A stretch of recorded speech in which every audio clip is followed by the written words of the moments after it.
Okay, imagine this, right?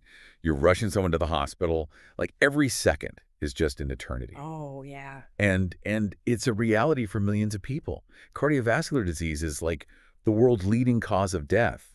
Well, what if I told you there's hope woven into like the very fabric of medical progress?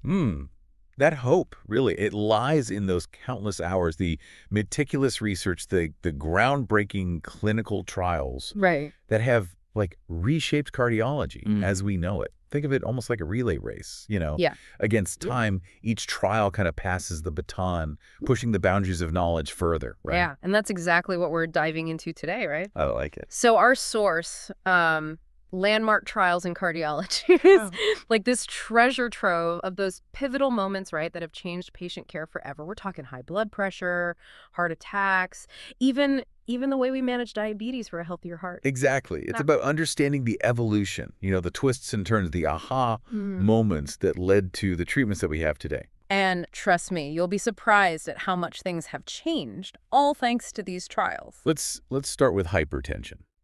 It's like this silent threat affecting millions, and the way we treat it has undergone a radical transformation over the years, right? It really has. And one of the real game changers was the SPRINT trial. Oh, for sure. Now, before SPRINT, the target for systolic blood pressure in high-risk patients was around 140. Right. But SPRINT threw that out the window, aiming for a much lower target, below 120. And the results? Pretty dramatic. SPRINT showed that intensive blood pressure control significantly reduced the risk of heart attacks, strokes, heart failure, and even death from any cause. Major victory in the fight against hypertension. But it also came with a caveat. Okay. Here's where it gets interesting. Right. While intensive blood pressure control had clear benefits, right, it also came with an increased risk of side effects, things like low blood pressure, kidney problems. So suddenly it wasn't just about lowering blood pressure at all costs. Right. It was a balancing act. Yeah. Maximizing benefit while minimizing risk. Yeah, and that's a theme I feel like we're going to see again and again as we go through these landmark trials. It's like medical progress involves this delicate trade-off, and SPRINT really brought that to the forefront. But let's not forget about ALHAP, another key player in the hypertension story. This trial was all about comparing different first-line treatments. Think of it as a head-to-head competition between thiazide diuretics, ACE inhibitors, and calcium channel blockers. I like that analogy. And the winner was thiazide diuretics. ALHAP found they were just as effective as the other options in preventing major cardiovascular events, but with the added bonus of being more affordable. For sure, a win for practicality and accessibility in healthcare. Yeah. ALHAP solidified the role of thiazide diuretics as a cornerstone of hypertension treatment, right? Especially when there's no compelling reason to choose a more expensive medication. Right. But, as we know, one size doesn't fit all in medicine. And that's where Accord BP comes in. This trial focused specifically on diabetic patients, and the findings were, well, they were quite different from SPRINT. They were. Accord BP kind of threw a wrench in the works, I'd say. Oh, okay. It showed that intensive blood pressure control in diabetic patients didn't actually reduce major cardiovascular events, and it even increased the risk of side effects. So that lower is always better approach was suddenly questioned, at least for this group of patients. Right. So it was a crucial reminder that what works for one group doesn't necessarily work for another, right? Right. And tailoring treatment to individual characteristics, super important. Couldn't agree more. And speaking of tailoring treatment, let's not forget about, well, our older adults. The HYVE trial, it looked at hypertension management in patients over 80. A population often excluded from, previous trials. Yeah. And what's remarkable is that HYVET showed that treating hypertension in this older age group, it actually reduced the risk of strokes, heart failure, and even death. So it's a powerful statement about not overlooking older adults. Right. When managing cardiovascular health. Yeah, HYVET really challenged the notion that treating hypertension in older adults might be, like, too risky, right? Yeah. Or provide limited benefit. It shows that age should not be a barrier to appropriate medical care.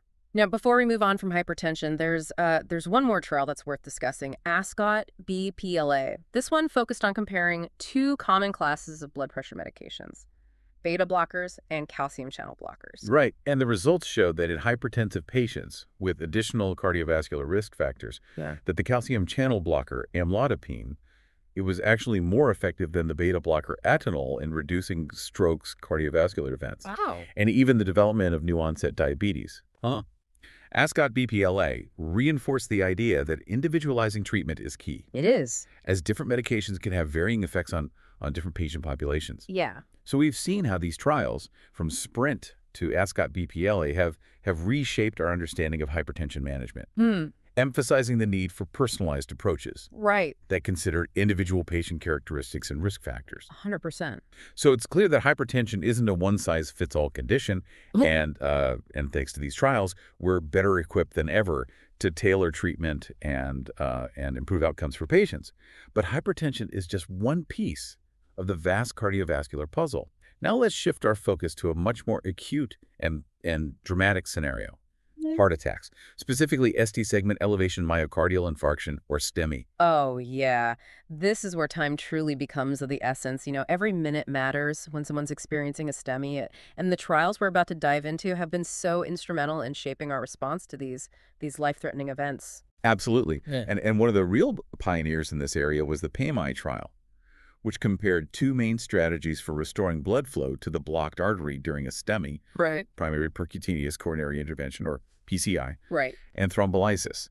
Now, PCI involves mechanically opening that blocked artery, right, using a catheter and a balloon, Yeah. kind of like a tiny angioplasty for the heart. Mm-hmm. Thrombolysis, on the other hand, uses medication to dissolve the blood clot. And PAMI clearly showed that primary PCI was superior to thrombolysis. Okay. It led to lower rates of death, repeat heart attacks, and strokes, in the short term. Yeah. This trial was, a game changer. Yeah. Establishing primary PCI as the gold standard treatment for STEMI whenever possible.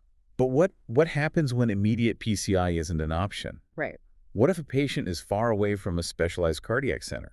That's where the CAPTAIN trial comes in. Oh. Comparing pre-hospital thrombolysis to primary PCI, recognizing that time and distance can be like major obstacles in these emergency situations. Right.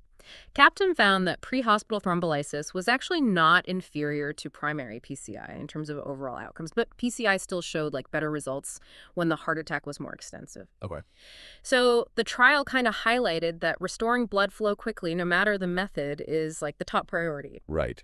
While PCI is preferred, pre-hospital thrombolysis can be a valuable alternative when PCI isn't readily available. Right. And this idea of getting patients to a PCI-capable center, even if there are delays, was further supported by the Dynamite-2 trial. This trial found that transferring patients to a PCI center significantly reduced the risk of death, repeat heart attacks, and strokes compared to just administering thrombolysis at a non-PCI facility.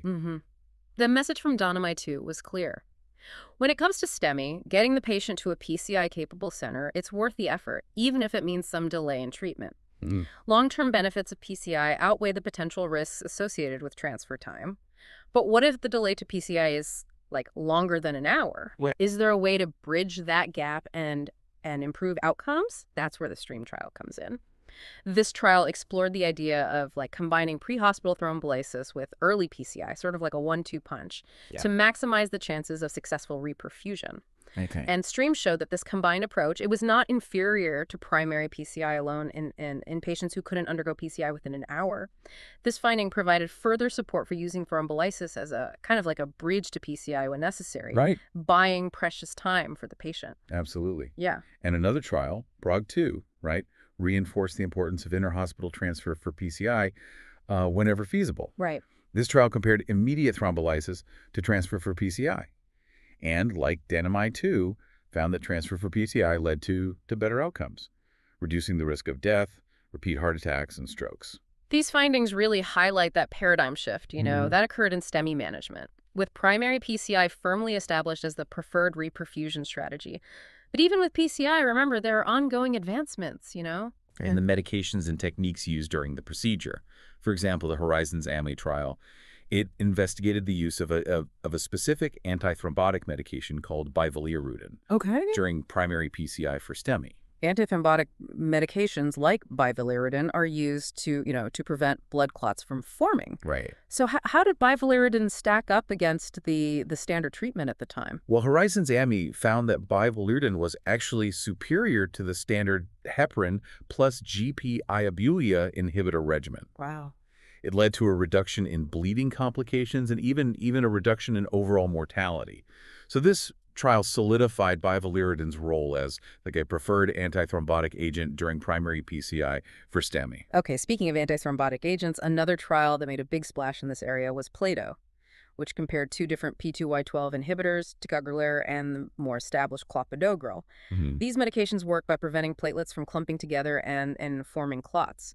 So how do they compare in patients with acute coronary syndromes, including STEMI? Well, Plato's results were quite compelling, actually. Ticagrelor outperformed clopidogrel.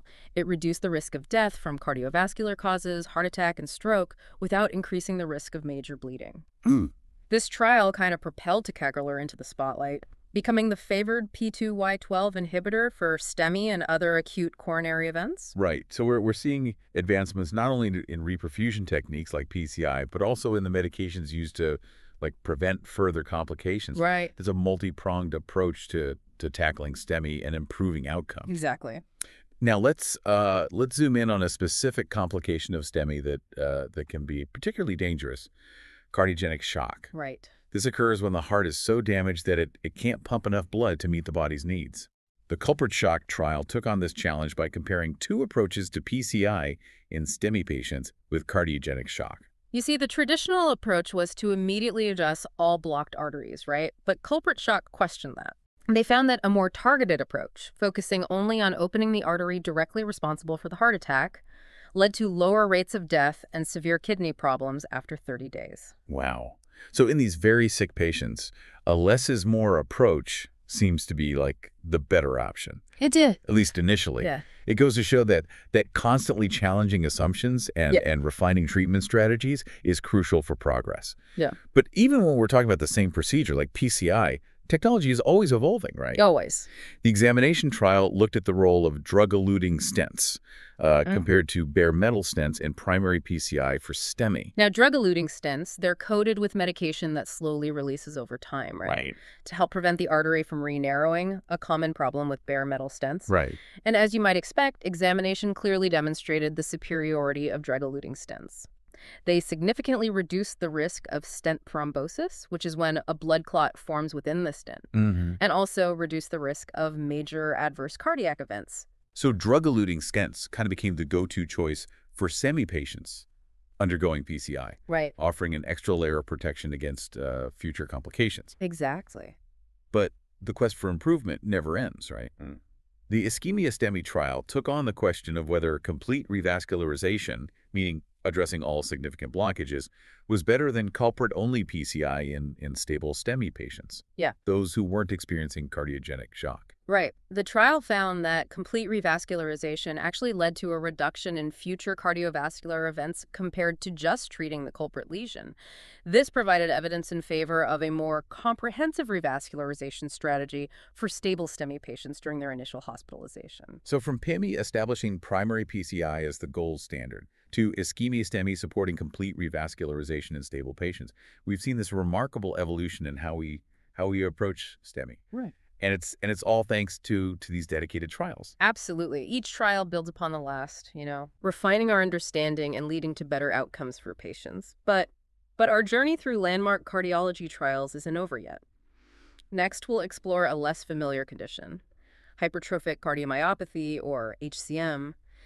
HCM is a genetic condition that causes the heart muscle to thicken, right? Making it harder for the heart to pump blood effectively. For a long time, treatment options for HCM were limited, but thanks to recent research, particularly trials involving a drug called mavacamten, a new era of treatment is dawning. Right. Mavacamten works by targeting that underlying mechanism of HCM. It reduces the excessive contraction of the heart muscle. One of the most pivotal trials that put mavacamten on the map was Explore-HCM. This trial focused on patients with obstructive HCM, where the thickened heart muscle actually obstructs blood flow. So these were patients that were experiencing symptoms like shortness of breath, fatigue, even fainting. Exactly. What did Explore HCM reveal about mavacamten's impact on these individuals? The results were really impressive. Mavacamten not only significantly improved exercise capacity, allowing patients to, be more active, but it also reduced the obstruction to blood flow, as measured by that left ventricular outflow tract gradient. And perhaps most importantly, it improved the patient's overall quality of life. That's a trifecta of positive outcomes. It is. It sounds like mavacamten was making a real difference in the lives of these patients. But could it potentially replace more invasive procedures like septal reduction therapy, which involves surgically removing part of the thickened heart muscle? That's the question the Valor HCM trial set out to answer. Right. Valor HCM enrolled patients that were considered candidates for that septal reduction therapy, meaning their condition was, severe enough to warrant surgical intervention. And the trial found that mavacamten significantly reduced the need for this invasive procedure while still providing substantial symptom relief and reducing the left ventricular outflow tract gradient. So mavacamten was offering a less invasive alternative for some patients. Right. Potentially sparing them from a major surgery. Right. That's a huge step forward. But what about patients with non-obstructive HCM, where the thickened heart muscle isn't blocking blood flow? Could mavacamten still be beneficial for them? The Maverick HCM trial sought to explore this question. Right. Maverick HCM, it offered some interesting insights.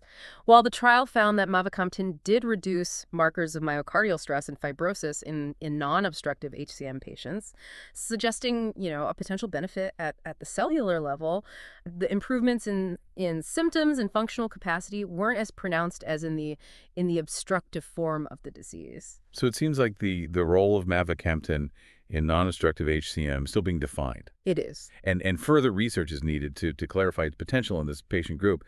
But it's exciting to see that a medication can now target the underlying mechanism of HCM, offering new hope for patients that previously had limited treatment options. It's a testament to the power of clinical trials in advancing our understanding and treatment of these complex diseases. And remember, all of these larger trials were built upon earlier, smaller studies that laid the groundwork, like Pioneer HCM, which focused on the short-term effects of mavacamten in obstructive HCM. So Pioneer HCM was kind of like a pilot study, providing that initial evidence that mavacamten could improve the left ventricular outflow tract gradient and functional capacity. It was that early success that paved the way for the larger, more definitive trials we just discussed. Exactly. It's like building a house. You need a solid foundation before you can add the walls and the roof. Right. Pioneer HCM provided that foundation for the subsequent mavacamten trials, leading to this new era of treatment for HCM. And to add another layer of insight, researchers conducted a fascinating sub-analysis of data from the mavacamten trials, looking specifically at cardiopulmonary benefits beyond peak oxygen consumption, or PbO2. That sounds pretty technical. What exactly does that mean, and what did this sub-analysis reveal? Well, peak oxygen consumption is a measure of how well your body uses oxygen during exercise. It's often used as an indicator of, cardiovascular fitness. This sub-analysis found that mavacamten, it not only improved peak exercise performance, but it also enhanced submaximal exercise tolerance and other exercise parameters, suggesting a broader positive impact on exercise capacity and symptom relief in patients with HCM. So it wasn't just about reaching that maximum effort level. Mavacamten was also making it easier for patients to sustain moderate levels of activity. Right. Which can have a significant impact on their daily lives. It's remarkable how clinical trials can uncover these nuanced benefits of treatments. It's true. They often reveal details that go beyond those initial research questions, providing a deeper understanding of how medications work and how they can benefit patients. But we've covered a lot of ground in the realm of heart conditions. Yeah. Let's shift our focus now to peripheral artery disease, or PAD, a condition that affects the arteries in the legs and feet.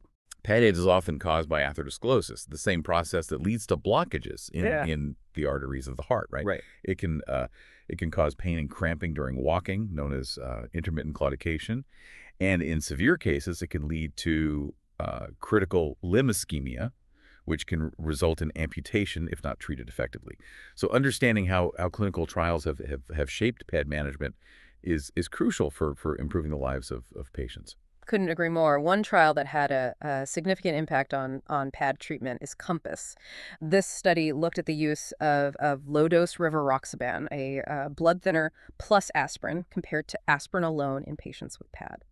Rivaroxaban is one of the newer oral anticoagulants, or NOACs, that we'll be discussing in more detail later. But in the context of PAD, what did COMPASS reveal about this combination therapy? Well, COMPASS found that the combination of rivaroxaban and aspirin reduced major adverse cardiovascular and limb events, including heart attacks, strokes, amputations, and death from cardiovascular causes. It was a significant victory in reducing the risk of these serious complications. However, there was a trade-off. There's that theme again, the balance between benefits and risks. Exactly. What was the downside of this combination therapy? The downside was an increased risk of bleeding. Okay. Highlighting the importance of carefully considering the individual patient's risk factors for both clotting and bleeding when making treatment decisions. But COMPASS also introduced the concept of dual pathway inhibition, which means targeting two different clotting pathways as a strategy for PD patients at high risk of cardiovascular and limb events. So while the specific combination of rivaroxaban and aspirin may not be appropriate for all patients, the idea of dual pathway inhibition emerged as a potential strategy for managing PD. It did. But let's bring in another trial, EUC-LID, which compared two different antiplatelet medications, ticagrelor and clopidogrel, in patients with symptomatic PI.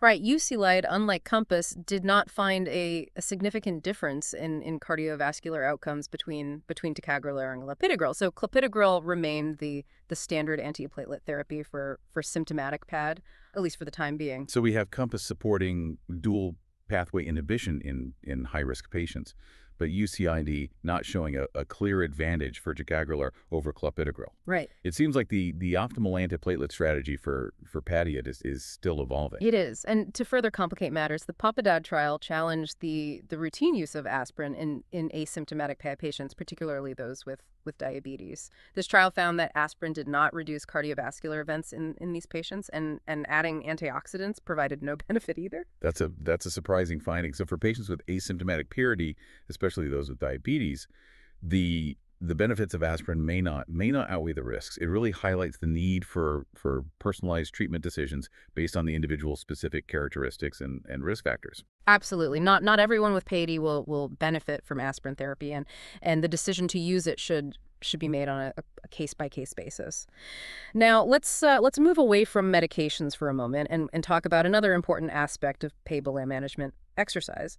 The CLEVER trial compared supervised exercise to stenting and medical therapy for intermittent claudication. So they were comparing a lifestyle intervention, supervised exercise, to more invasive procedures like stenting. What did CLEVER reveal about the effectiveness of these different approaches? Well, CLEVER showed that supervised exercise actually improved walking distance more effectively than stenting or medical therapy alone at 6 months. This trial, it reinforced the importance of supervised exercise as a first-line therapy for intermittent claudication. It's incredible how something as simple as exercise can have such a profound impact on symptoms and quality of life. Yeah.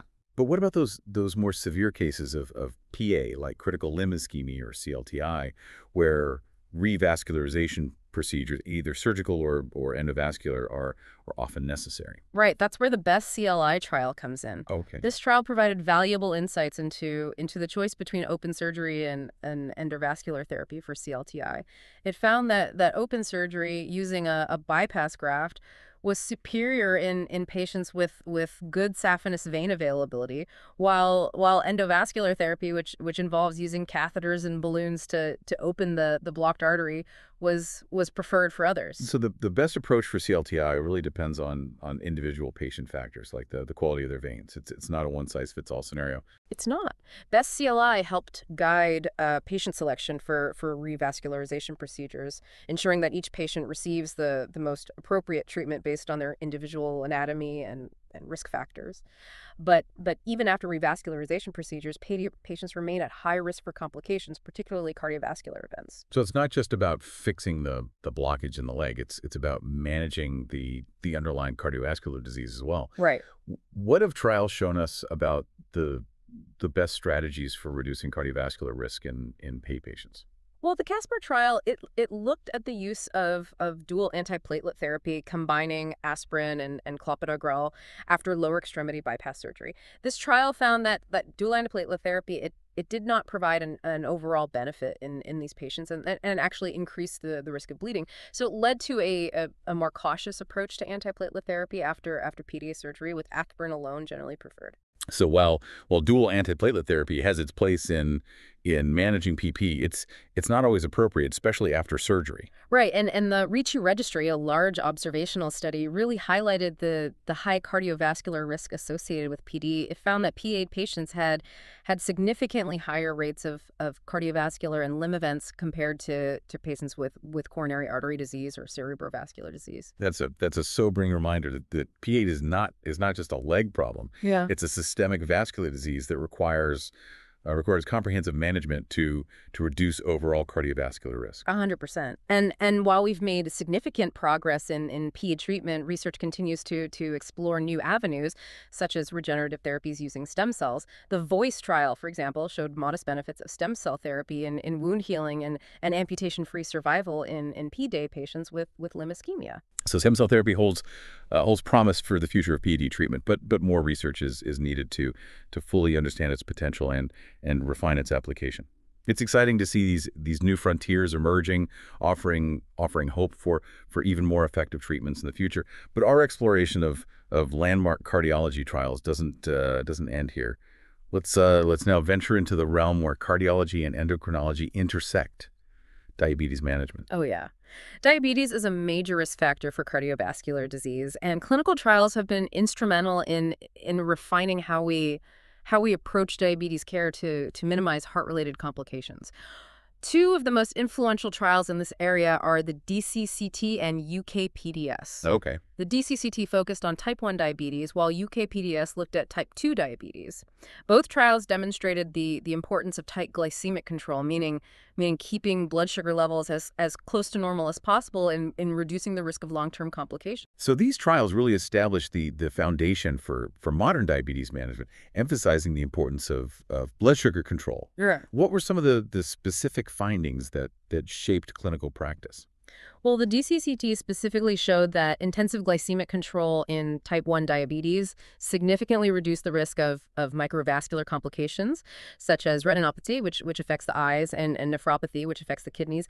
However, it also came with an increased risk of hypoglycemia or low blood sugar. Hypoglycemia can be dangerous, especially if it's severe. So that's a trade-off that needs to be carefully considered. What did UKPDS reveal about tight glycemic control in type 2 diabetes? Well, UKPDS reinforced the findings of DCCT, showing that tight glycemic control, it reduced microvascular complications, but it also went a step further, demonstrating that tight blood pressure control was crucial for lowering the risk of cardiovascular events like heart attacks and strokes. This trial was pivotal in setting HbA1c targets, aiming for levels below 7% as a cornerstone of diabetes management. HbA1c is a measure of long-term blood sugar control. So that target became like a key metric for assessing how well diabetes was being managed. It's amazing how a single trial can have such a lasting impact on clinical practice. It's true, but as we've seen with other conditions, achieving tight control isn't always without its challenges. The ACCORD trial, it raised concerns about the potential risks of overly aggressive glycemic control, particularly in older patients or those with other health conditions. ACCORD was kind of a wake-up call, wasn't it? It showed that pushing blood sugar levels down too aggressively could actually do more harm than good in certain patients. Exactly. ACCORD compared intensive glycemic control, aiming for an HbA1c below 6% to standard control in type 2 diabetes. And surprisingly, the trial found that intensive control actually increased all-cause mortality and did not reduce major cardiovascular events. So it became clear that tight control was important, but it needed to be individualized and balanced against the potential for harm. It wasn't a one-size-fits-all approach. It wasn't, and subsequent trials like ADVANCE and VADT, they provided further insights into the optimal approach to glycemic control and blood pressure lowering in type 2 diabetes. What did these trials add to our understanding of diabetes management? Well, ADVANCE found that intense blood pressure control reduced cardiovascular events, supporting the idea that that managing both blood sugar and blood pressure is crucial for comprehensive risk reduction in type 2 diabetes. VADT, which focused on veterans with long-standing diabetes, confirmed the limited cardiovascular benefits of tight glycemic control in patients with advanced disease. Okay. Highlighting the importance of considering, disease duration and patient characteristics when making treatment decisions. So we're starting to see more nuanced picture of diabetes management emerging.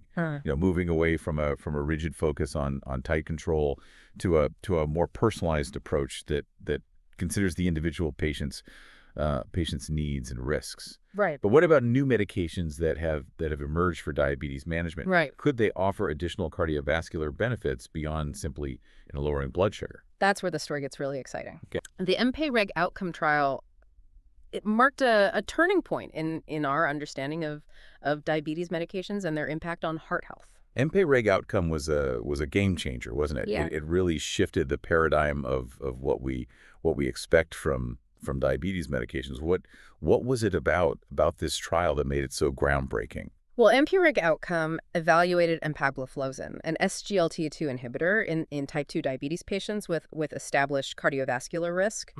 And the results were truly remarkable. Empagliflozin not only lowered blood sugar, which, is what we expect from a diabetes medication, but it also significantly reduced cardiovascular death, heart failure hospitalizations, and improved renal outcomes. So it was protecting the heart, the kidneys, and lowering blood sugar all at the same time. It was. That's a triple win. What makes SGLT2 inhibitors so special in this regard? Well, before MPA-REG outcome, we thought of diabetes medications primarily as glucose-lowering agents. But this trial, it established SGLT2 inhibitors as cardioprotective agents, meaning they actually protect the heart beyond their effects on glucose control. That's a huge deal. Yeah. It means that these medications can offer benefits even in patients who may not be achieving their target blood sugar levels. It's not just about the glucose. Right. It's about the heart as well. Exactly. MPA-REG outcome sparked a wave of interest in SGLT2 inhibitors and led to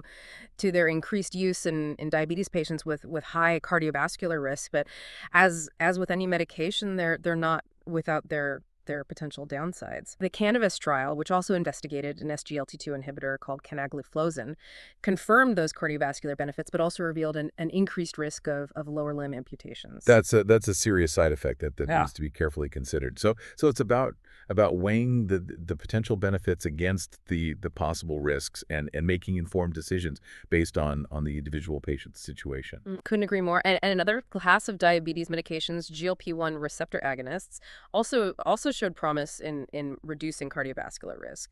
The LEADER trial assessed liraglutide, a GLP-1 receptor agonist in type 2 diabetes patients with cardiovascular risk. GLP-1 receptor agonists are often used in conjunction with other diabetes medications to help control blood sugar. What did LEADER reveal about their cardiovascular effects? Well, LEADER showed impressive results similar to MPA-REG outcome. Liraglutide reduced cardiovascular death, all-cause mortality, and improved renal outcomes. This trial solidified the position of GLP-1 receptor agonists as valuable tools for cardiovascular risk reduction in type 2 diabetes. So we have SGLT2 inhibitors and GLP-1 receptor agonists, both demonstrating significant cardiovascular benefits. It's an exciting time. It's an exciting time for diabetes management with new options emerging that can protect both the heart and the kidneys.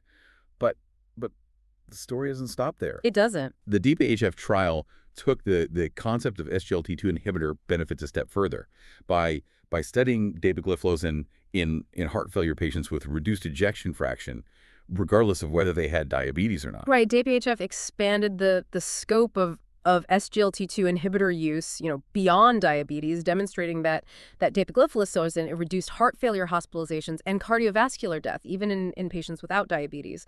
This trial, it marked a paradigm shift in how we approach heart failure management, showing that a medication originally intended for diabetes could have could have profound benefits in a different cardiovascular condition. It's remarkable how these trials can lead to unexpected discoveries, expanding our understanding of how medications work and how they can benefit patients in ways we hadn't previously imagined. It's true. And speaking of expanding our understanding, the Credence trial specifically investigated canagliflozin, another SGLT2 inhibitor, in patients with diabetic kidney disease, or DKD, focusing on renal cardiovascular outcomes. DKD is a serious complication of diabetes that can lead to kidney failure. So finding effective treatments to slow its progression is crucial. What did Credence tell us about canagliflozin's role in managing DKD?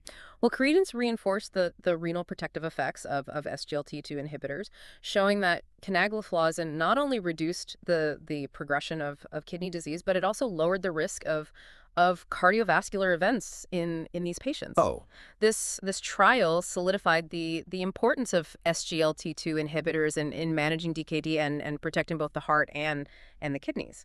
it sounds like these medications are truly multifaceted, offering benefits across multiple organ systems. But the research doesn't stop there. It doesn't. The Rewind trial broadened the scope even further by evaluating dulaglutide, a GLP-1 receptor agonist, in type 2 diabetes patients with and without established cardiovascular risk. Right. Rewind focused on primary prevention, meaning preventing cardiovascular events in patients who hadn't yet experienced them. Right. And the trial found that dulaglutide reduced cardiovascular events even in patients without a history of cardiovascular disease. So these medications aren't just about treating established disease. They're also about preventing future complications. Right. Which is like a powerful concept. It is. But it's not just about medications. Right. The STENO2 trial investigated a multifactorial intervention in type 2 diabetes, combining intensive glycemic control, blood pressure lowering, and lipid management. Right. STENO2, it took a holistic approach to cardiovascular risk reduction, targeting all the major modifiable risk factors, and the results were impressive. The trial demonstrated that this multifactorial intervention, it significantly reduced cardiovascular events and mortality in type 2 diabetes patients. So it's not just about addressing one risk factor in isolation. It's about taking a comprehensive approach to manage all aspects of cardiovascular health. It is, and this philosophy extends beyond diabetes to all areas of cardiovascular medicine. It's about understanding the interplay of different risk factors and tailoring treatment plans to address the individual patient's needs. We've come a long way in diabetes management from the early trials establishing the importance of glycemic control to the emergence of new medications like SGLT2 inhibitors and GLP-1 receptor agonists that offer both heart and kidney protection. It's clear that research continues to push the boundaries, leading to more effective treatments and healthier futures for patients with diabetes. But our journey through landmark cardiology trials is far from over. Next, we'll delve into the exciting world of NOACs, or non-vitamin K antagonist oral anticoagulants, which have revolutionized the management of atrial fibrillation and other conditions requiring blood thinning. Oh, yeah. NOACs have been a true game changer, offering a safer and more convenient alternative to traditional blood thinners like warfarin. We'll explore the trials that brought them to the forefront and how they've reshaped clinical practice. Stay tuned. Welcome back to our deep dives into landmark cardiology trials. We've explored a wide range of conditions, from hypertension and heart attacks to PD and diabetes management. But our journey isn't complete without delving into the world of blood thinners, specifically NOACs, or non-vitamin K antagonist oral anticoagulants. NOACs have really revolutionized how we manage blood clots, especially in patients with atrial fibrillation, a condition that causes an irregular and often rapid heartbeat. Before NOACs, warfarin was the go-to oral anticoagulant, but it came with a lot of baggage. Yeah, warfarin required frequent blood tests to monitor its effects, and patients had to be super careful about their diet and interactions with other medications. Right. It was a bit of a high-maintenance treatment, to say the least. So how did NOACs kind of change the game? Well, NOACs offered a more convenient and predictable alternative. They don't require regular blood tests, and they have fewer interactions with food and other medications. But, they didn't just magically appear on the scene. Their rise to prominence was fueled by a series of groundbreaking clinical trials that proved their worth. Let's start with one of the earliest and most influential trials in this area, RELY, which compared dabigatran, NOAC, to warfarin in patients with non-valvular atrial fibrillation.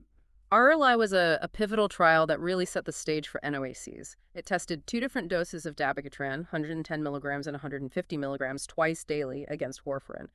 The higher dose, the 150 milligrams, was shown to be more effective than warfarin in reducing stroke and systemic embolism, which are blood clots that travel from the heart to other parts of the body. So dabigatran was showing promise in terms of efficacy. What about the safety profile? Bleeding is always a concern with blood thinners, so how did dabigatran compare to warfarin in that regard? That's the interesting part. The higher dose of dabigatran had a similar bleeding risk to warfarin, while the lower dose, 110 milligrams, actually had fewer major bleeding events than warfarin.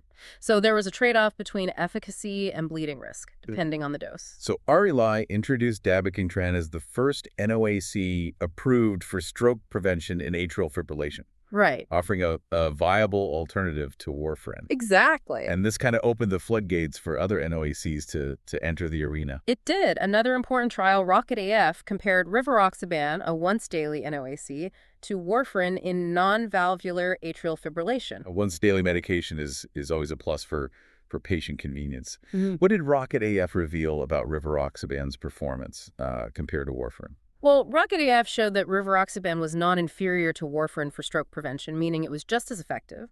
It also had a lower rate of intracranial hemorrhage, which is bleeding within the brain, a very serious complication.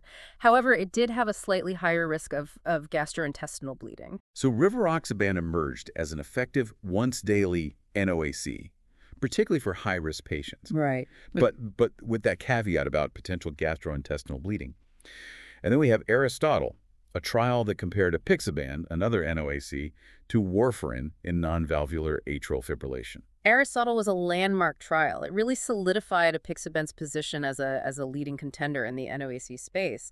It showed that apixaban not only reduced stroke and systemic embolism compared to warfarin, but also had a lower risk of major bleeding and, remarkably, a significant reduction in all-cause mortality. So apixaban was demonstrating superior efficacy and safety compared to warfarin. And it even showed a survival benefit. It did. That's impressive. But the trials continued.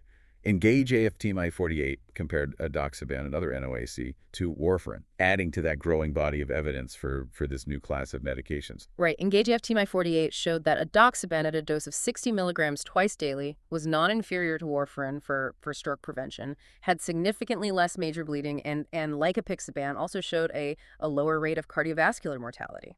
So edoxaban joined the ranks of effective and safe NOACs for stroke prevention and atrial fibrillation, offering another option for patients, particularly those at higher bleeding risk. But what about patients who can't take warfarin for various reasons, right? Perhaps due to allergies or other medical conditions. Are NOACs a safe and effective alternative for them as well? That's a great question, and it's one that the Averos trial aimed to answer. This trial compared apixaban to aspirin in patients with atrial fibrillation who are not suitable for warfarin therapy. Aspirin has been used for a long time to reduce the risk of stroke, but it's not as effective as warfarin or NOACs. So how did apixaban stack up against aspirin in this population of patients who couldn't tolerate warfarin? Well, Averos showed that apixaban, it significantly reduced strokes and systemic embolism compared to aspirin, and importantly, without increasing the risk of major bleeding. This trial highlighted apixaban as a safer and more effective alternative to aspirin for atrial fibrillation patients who can't tolerate warfarin. So NOACs have clearly demonstrated their value in preventing stroke, in atrial fibrillation, expanding treatment options, and improving outcomes for patients. But their role extends beyond atrial fibrillation to other cardiovascular conditions, including coronary artery disease or CAD. Right. The COMPASS trial, which we discussed earlier in the context of PAD, also had a component that looked at rivaroxaban in patients with stable CAD. Remember, CAD is the buildup of plaque in the arteries that supply blood to the heart, and it's a major risk factor for heart attacks. So they were testing whether rivaroxaban could also reduce the risk of heart attacks and other cardiovascular events in patients with CAD. What did that part of the COMPASS trial reveal? It found that low-dose rivaroxaban, 2.5 milligrams twice daily, plus aspirin, it reduced major adverse cardiovascular events, including cardiovascular death, stroke, and myocardial infarction, compared to aspirin alone. Okay. So it was showing promise in preventing these serious events in CAD patients. But we've seen that theme of bleeding risk pop up again and again with NOACs. Was that a concern in this trial as well? It was the combination therapy. It did increase the risk of bleeding as we've seen in other trials. But the reduction in major cardiovascular events was considered substantial enough to support its use in high risk CAD patients. It's all about weighing the potential benefits against the risks and making individualized treatment decisions based on the patient's overall risk profile. Right, that makes sense. Not everyone will benefit from this combination therapy, and the decision to use it should be made carefully, considering the individual specific risk factors. Absolutely. And another trial that looked at NOACs in the setting of acute coronary syndrome, or ACS, was ATLAS ACS 2TMI51. ACS is an umbrella term that includes unstable angina and heart attacks, and it's a situation where the risk of clotting is very high. So they were testing whether adding a NOAC on top of standard antiplatelet therapy could further reduce the risk of events in these high-risk patients. What did ATLAS ACS2 TMI51 tell us about rivaroxaben's role in ACS? This trial tested 2 different doses of rivaroxaben, 2.5 milligrams and 5 milligrams twice daily, compared to placebo in patients with ACS who were already on dual antiplatelet therapy, typically aspirin and a P2Y12 inhibitor. Dual antiplatelet therapy, or DAPT, is a standard treatment for ACS, aiming to prevent further clotting and reduce the risk of recurrent events. So they're essentially adding the third antithrombotic agent to see if it provided additional benefit. What did they find? Well, they found that the lower dose of rivaroxaben, 2.5 milligrams twice daily, it did reduce major adverse cardiovascular events, including cardiovascular death and myocardial infarction, compared to placebo. Okay. However, as we've seen in other trials, it also came with an increased risk of major bleeding, including intracranial hemorrhage, which is bleeding within the brain. So again, it's a delicate balancing act. Sure. There's a potential benefit in terms of reducing cardiovascular events, but there's also a significant risk of bleeding that needs to be carefully considered. Exactly. And the higher dose of rivaroxaben, 5 milligrams twice daily, actually didn't show a benefit and had an even higher bleeding risk. So the trial supported the use of low-dose rivaroxaben in select high-risk ACS patients. But the bleeding risk has to be carefully factored into the decision-making process. So not all NOACs are created equal when it comes to ACS. Of course. Some, like low-dose rivaroxaben, may have a role in select patients, but the risks and benefits need to be carefully weighed. Couldn't agree more. And the choice of antithrombotic therapy in ACS, particularly in patients who also have atrial fibrillation, can be quite complex. The Augustus trial shed some light on this issue. This trial compared apixaban to warfarin and aspirin to placebo in patients with atrial fibrillation who had recently experienced an ACS or undergone percutaneous coronary intervention, or PCI. PCI, also known as angioplasty, is a procedure used to open blocked arteries in the heart. It's often performed during a heart attack or in patients with stable CAD who have significant blockages. Right. So Augustus was looking at the optimal antithrombotic strategy in a very specific and high-risk group of patients, those with atrial fibrillation who had recently experienced an ACS or undergone PCI. And what did Augustus tell us about the best approach to managing these patients? Well, it showed that apixaban was associated with less bleeding compared to warfarin, which isn't surprising given, what we've seen in other trials comparing NOACs to warfarin. But perhaps even more importantly, the trial found that adding aspirin to dual therapy with NOAC and a P2Y12 inhibitor actually increased bleeding without reducing ischemic events like heart attacks and strokes. So triple therapy, which was once a common approach in these patients, was shown to be harmful. It was. Increasing bleeding without providing any additional benefit. Exactly. The takeaway from Augustus is that apixaban appears to be the preferred anticoagulant for atrial fibrillation patients with recent ACS or PCI. And triple therapy with aspirin is not recommended. That's a clear message that has definitely changed clinical practice. Right. But the research into NOACs in this setting didn't stop there. 2 other trials, Pioneer AF PCI and Redual PCI, further explored the use of NOACs in atrial fibrillation patients undergoing PCI. Right. Pioneer AF-PCI compared rivaroxaban-based regimens to warfarin in atrial fibrillation patients undergoing PCI.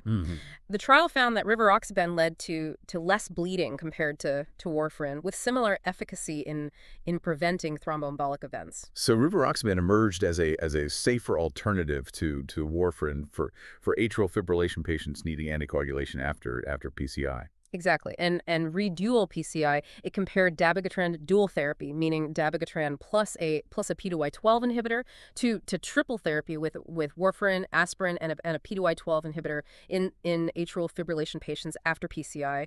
This trial demonstrated that dabigatran dual therapy, it reduced bleeding without a significant difference in thromboembolic events compared to the traditional triple therapy regimen. So redual PCI provided further support for moving away from triple therapy to a dual therapy approach with a NOAC and a P2Y12 inhibitor in these patients.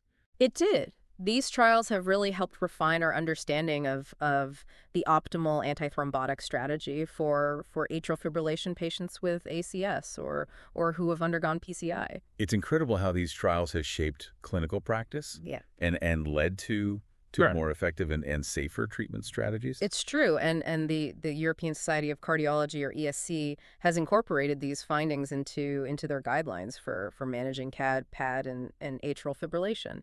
These guidelines provide clinicians with evidence-based recommendations to help them, make the best treatment decisions for their patients. So the impact of these trials extends beyond the research world into real-world clinical practice, guiding treatment decisions and improving patient care. But our exploration wouldn't be complete without discussing antiplatelet therapy, Right. particularly the use of aspirin, which has long been a cornerstone of cardiovascular prevention. Aspirin has been used for decades to reduce the risk of heart attacks and strokes, but recent trials have challenged its role, especially in primary prevention, meaning preventing events in people who haven't yet had a heart attack or stroke. Let's start with CAPRI, a trial that compared clopidogrel, a P2Y12 inhibitor, to aspirin in patients with established cardiovascular disease, including CAD, stroke, or PAD. So these were patients who were already at high risk for events. What did Capri tell us about how clopidogrel compared to aspirin in this population? Well, Capri showed that clopidogrel, it slightly reduced ischemic events such as heart attacks and strokes compared to aspirin with a similar bleeding risk. Okay. This trial established clopidogrel as a viable alternative to aspirin for patients with a high risk of cardiovascular events. So clopidogrel emerged as a potential competitor to aspirin in certain patient populations.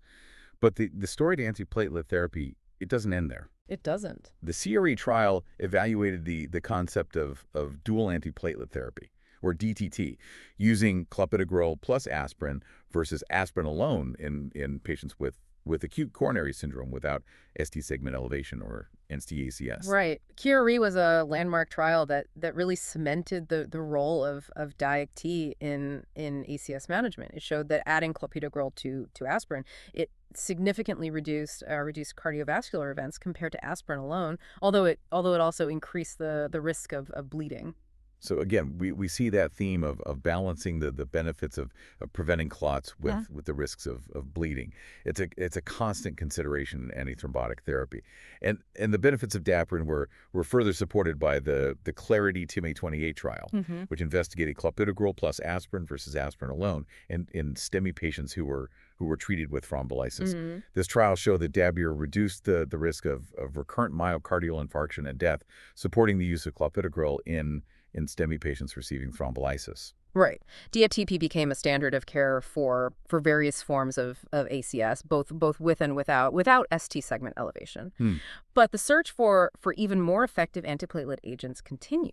And that search led to the development of prasugrel, a more potent antiplatelet agent, which was compared to clopidogrel in the Triton-TIMI-38 trial. This trial enrolled patients with ACS who are undergoing PCI.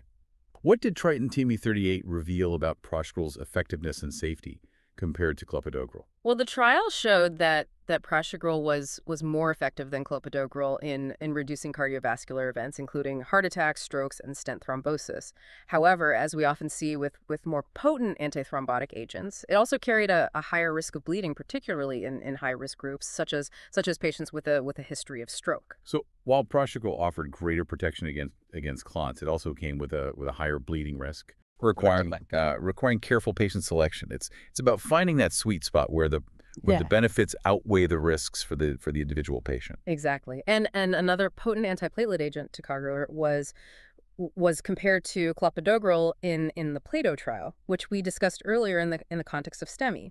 Remember, Plato showed that ticagrelor was superior to clopidogrel in reducing cardiovascular death, myocardial infarction, and stroke without a significant increase in major bleeding. This trial established ticagrelor as a preferred antiplatelet agent for ACS, offering a favorable balance of efficacy and safety. So we're seeing a constant evolution of antiplatelet therapy, Mhm. with the newer agents like prasugrel and ticagrelor offering greater efficacy, but also requiring careful consideration of bleeding risk. But let's shift our focus now to the duration of the apathy after PCI. Traditionally, patients would be on DPT, typically aspirin and a P2Y12 inhibitor, for at least a year after receiving a stent to prevent clotting within the stent. But research began to explore whether extending DPT beyond a year could provide additional benefit. Right. That's where the Pegasus TIMI 54 trial comes in. Okay. This trial investigated extended DAPT with ticagrelor plus aspirin versus aspirin alone in patients who had experienced a heart attack in the past 1 to 3 years and were considered high risk for recurrent events. So they were looking at whether continuing DPT beyond the usual 1-year time frame could further reduce the risk of future heart attacks, strokes, and other cardiovascular events. Oh, yeah. What did Pegasus TIMI 54 reveal? The trial found that extended DPT with ticagrelor did indeed reduce the risk of major adverse cardiovascular events, including cardiovascular death, myocardial infarction, and stroke. However, it also came with an increased risk of bleeding, as we often see with prolonged antithrombotic therapy. So again, it's a balancing act. Extended DPT may offer greater protection against clots, but it also increases the risk of bleeding, and that risk needs to be carefully considered in the context of the individual patient's risk factors and overall health. Absolutely, and the DAPT trial directly compared 12 versus 30 months of Depian in patients who had received a drug-eluting stent, which, as we discussed earlier, is a stent coated with medication to prevent re-narrowing of the artery. So they were specifically looking at the optimal duration of DAPT after stenting. What did the DAPT trial show us about the benefits and risks of extending DAPT beyond a year in this population? The trial found that extending DPT to 30 months reduced the risk of stent thrombosis, which is a blood clot forming within the stent, and also reduced the risk of other ischemic events like heart attacks and strokes. However, it also came with an increased risk of bleeding, particularly bleeding that required a blood transfusion. So it reinforced that theme of balancing clot prevention with bleeding risk. Right. Extending DPT after stenting may provide greater protection against stent-related complications and other ischemic events, but it also increases the risk of bleeding, and that risk needs to be carefully considered in the decision-making process. Well, let's not forget about the other component of DPT, aspirin. Right. Aspirin has been used for a long time as a foundational antiplatelet therapy, both in patients with established cardiovascular disease and in primary prevention, meaning preventing events in people who haven't yet had a heart attack or stroke. But in recent years, there's been a lot of debate about the role of aspirin in primary prevention. For a long time, aspirin was widely recommended for people at risk of developing cardiovascular disease, even if they hadn't yet experienced an event. But a growing body of evidence has challenged that approach. Exactly. The ASCEND trial, for example, investigated aspirin use in people with diabetes, but no history of cardiovascular disease. This trial found that aspirin did reduce the risk of major cardiovascular events, but it also increased the risk of major bleeding.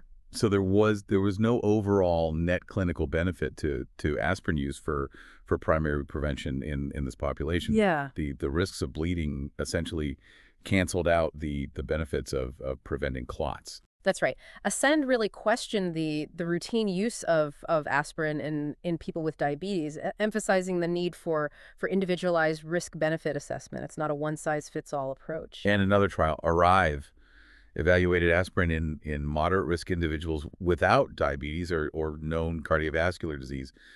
This trial found no significant reduction in cardiovascular events with aspirin, but it did find an increased risk of gastrointestinal bleeding. Right. Arrive further supported the idea that aspirin's role in primary prevention is limited, and that it shouldn't be routinely recommended for moderate risk individuals without a clear indication.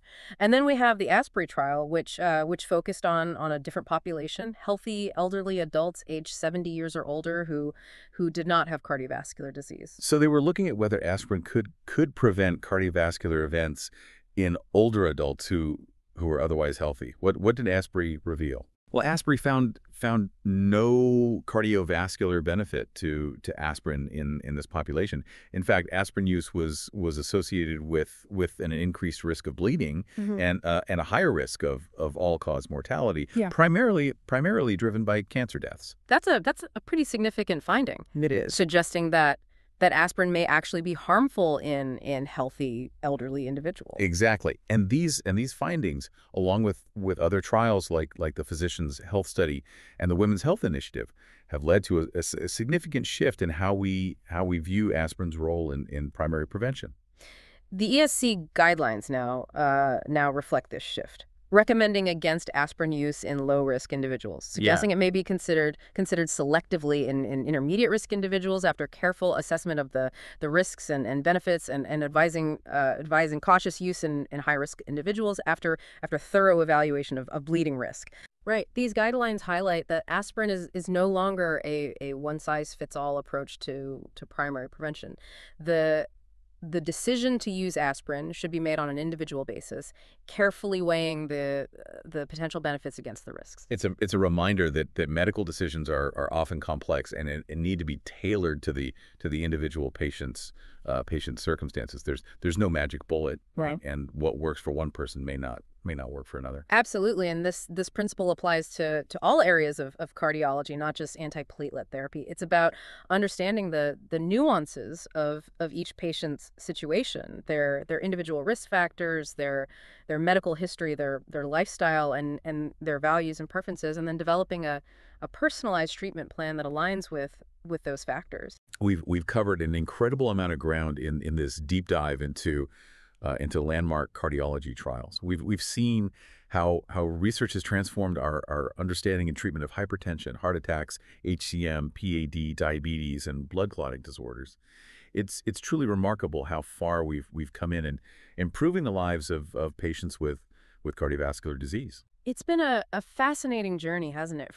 From the early trials that established the importance of controlling blood pressure and blood sugar, to the emergence of NOACs and the evolving role of antiplatelet therapy, we've witnessed this relentless pursuit of better treatments and healthier futures for patients, and that's what makes cardiology such an inspiring field. It's a constant evolution driven by commitment to innovation, scientific rigor, and most importantly, patient well-being. And it's a reminder that our understanding is always evolving, and we should never stop questioning, exploring, and seeking new ways to improve the lives of those we care for. Before we wrap up this deep dive, I want to take a moment to thank London Heartbeat Z Academy for their incredible educational support in the field of cardiology. Their dedication to providing high-quality educational resources has helped countless healthcare professionals stay up to date with the latest advancements and deliver the best possible care to their patients. And if you're looking to expand your knowledge of cardiology, I highly recommend checking out the London Heartbeat Z Academy. They offer over 150 courses covering a wide range of cardiology topics, from basic science to cutting-edge clinical practice. You can find more information about their courses on their website at website address. And be sure to follow them on social media for free, regular updates and insights. You can find them on Facebook, Instagram, and YouTube. We hope you've enjoyed this deep dive into landmark cardiology trials. It's been a privilege to share this journey with you. And remember that the pursuit of knowledge is a lifelong endeavor. Never stop learning, never stop questioning, and never stop striving to make a difference in the lives of others. Thanks for joining us. Until next time, stay curious and keep exploring the fascinating world of medicine and science. Goodbye, and we'll see you on our next deep dive.